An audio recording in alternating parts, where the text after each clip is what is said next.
Hello people of the VC, it's I, Andy, a cloudy, milder. Got a competition entry for you this time for Farley's Hetero Enclave, his 1,000 subs competition. Not 100 subs, but he's got 10 of them, which is a phenomenal achievement, Brother Farley. Well done. Superb channel, a little bit of everything. Check it out. He has 1,000 subscribers. That's if you're not one of them, go and be 1,001. Although he's probably got nearer 1,002 by now, the way he collects them. Nice little competition. Farley he's your touchy-feely kind of bloke. He wants to know more about you. He's not just interested in what's your favourite record or other questions like that. So he's set us some questions to go deep within your music loving psyche. So let's kick off and let's do these questions. Number one, who influenced your music tastes? So I mentioned this a few times. When I was growing up, I got hit by the heavy metal bug when I first heard The Trooper by Iron Maiden on the radio, in fact on commercial radio of all things. So it would have been around 1983. But I didn't really, it got my interest perked, but I just wasn't really into music at that time. Before then, I liked kind of ska. I liked things like sort of post-punk, I guess, but Adam the Ants. So from two-tone ska, Madness, Specials, that kind of thing.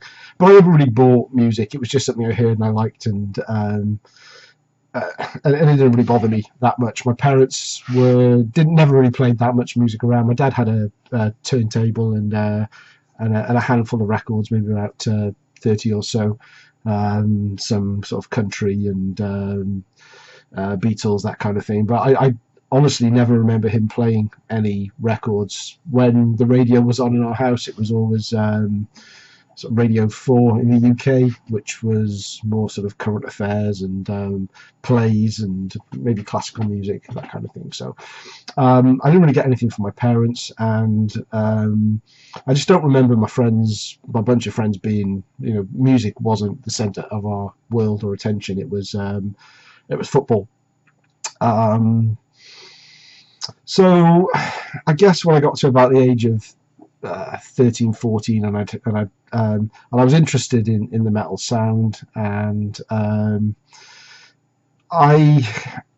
it was difficult to kind of get into music. So I had no one to basically give me an education saying, oh, you like this band, you should listen to this band, or this is this is where the music you like comes from. So I've said before about my knowledge of 70s hard rock and metal is not great. I didn't really get into Black Sabbath until recently. I didn't get into Rainbow until recently. I've never particularly liked Deep Purple, or Led Zeppelin has never really floated my boat.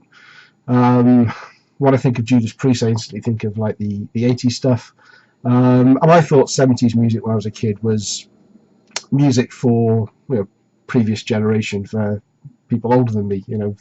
I just didn't have any guidance to go back and listen to it. So my only source of new material was either Metal Hammer magazine, Kerrang, and the Friday Rock Show with Tommy Vance, which was I think it was 10 till 11 or maybe 9 till 11 on every Friday night on BBC Radio 1.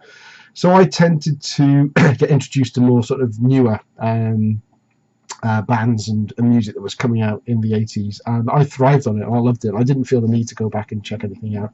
It's only really been through watching a lot of videos on the VC and the internet, and really going back, that I'm starting to, that I have an appreciation for Black Sabbath now, and I'm more familiar with their albums, and I know the earlier Priest stuff now, and I've got into Rainbow. So that was a long answer to probably quite an easy question. I had no real influences. I was kind of self-taught. I didn't go to metal school. I had to find my own way.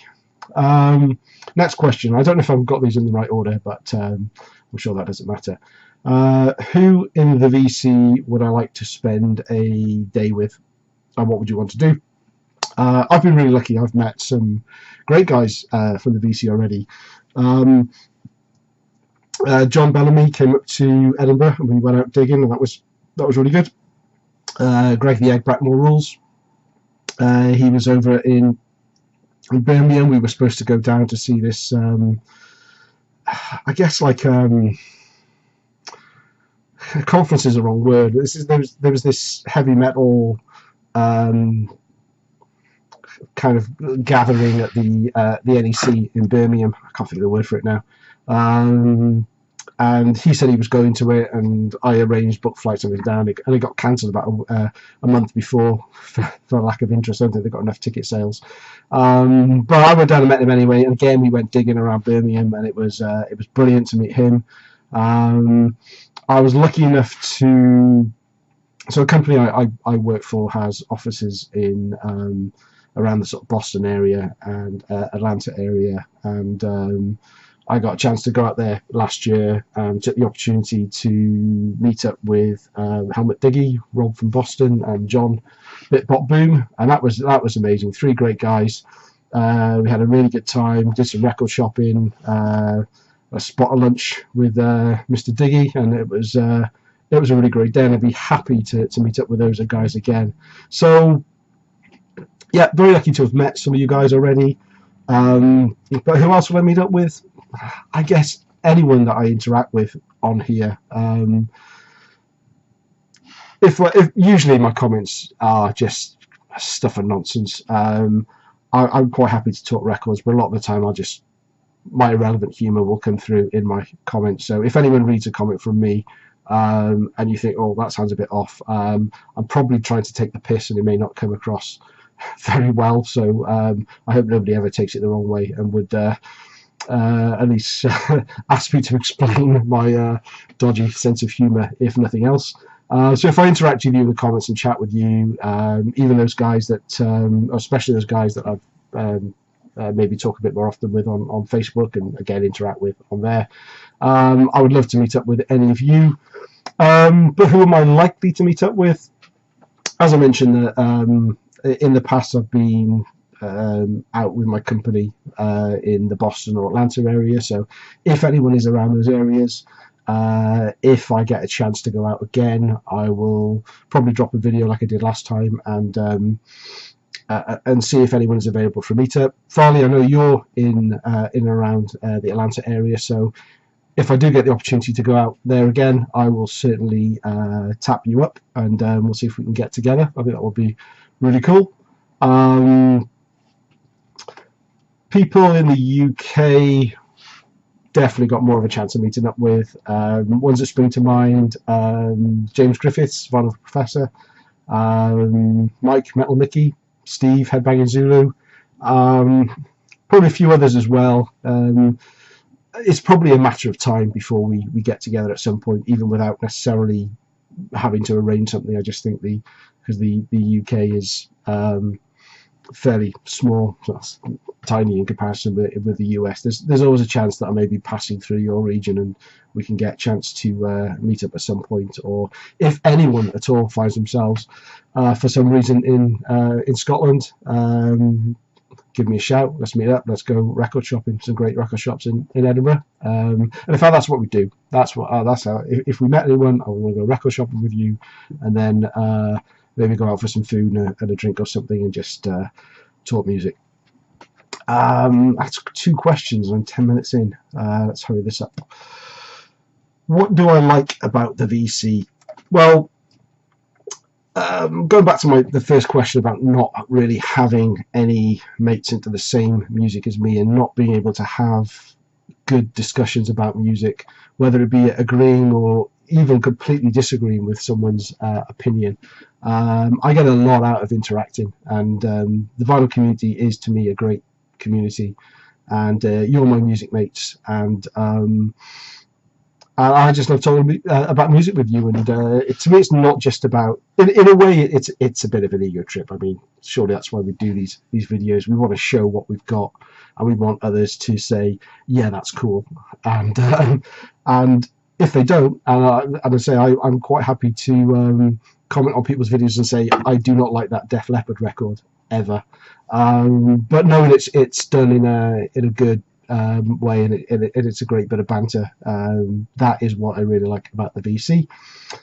What do I dislike? There's nothing really I dislike about it. It's I think you've got to be fairly tolerant, have a bit of a thick skin, and not let anything get to you. The thing I dislike the most is not really having enough time to watch everyone's videos. I'm subscribed to a lot of people now, and I tend to only subscribe to people that whose videos I like. I'm not at all into the you sub me, I'll sub you business. It just fills my feed up with so many videos. I could see a video. In fact, Farley, your top 30 countdown of thrash albums. I saw the other day when you posted the top 5. And I didn't get a chance to watch videos that day. I came back the next day and I literally had to scroll down page after page to find it. In the end, I think I just went to go to your profile to find it. So I don't get to watch as many as I want. I wish I had time to watch more, but those I do, I usually thoroughly enjoy. I try and leave a comment every time that I can, but if I'm watching on my phone, I tend not to leave a comment because I just hate typing on a phone, basically. First world problems, eh? I'll say dislike about type of video then. And I don't want to be controversial with this, but again, it's just my opinion.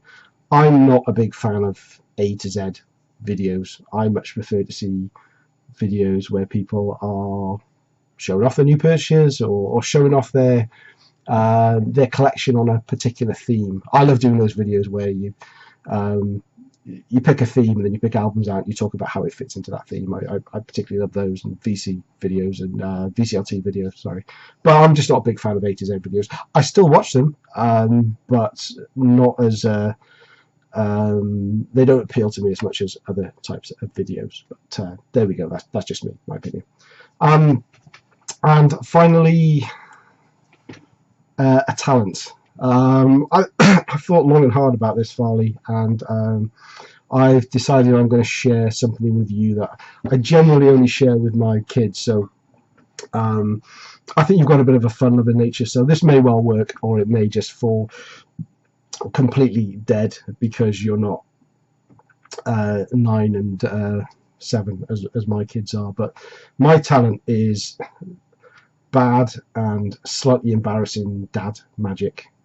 I like to regale my kids with my careful when I say this, my magic fingers. I'll give you an example, but it'll probably fall flat because I've not really got a small child slightly cringing with embarrassment while I do this, but it tends to go like this.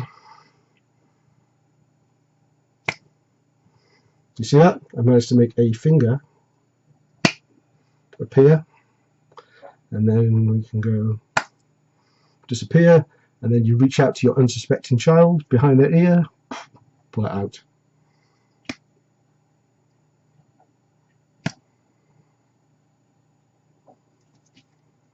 Magic. And my kids absolutely, I think they kind of hate it because they can see that it's not magic, but there we go. That was particularly embarrassing, wasn't it?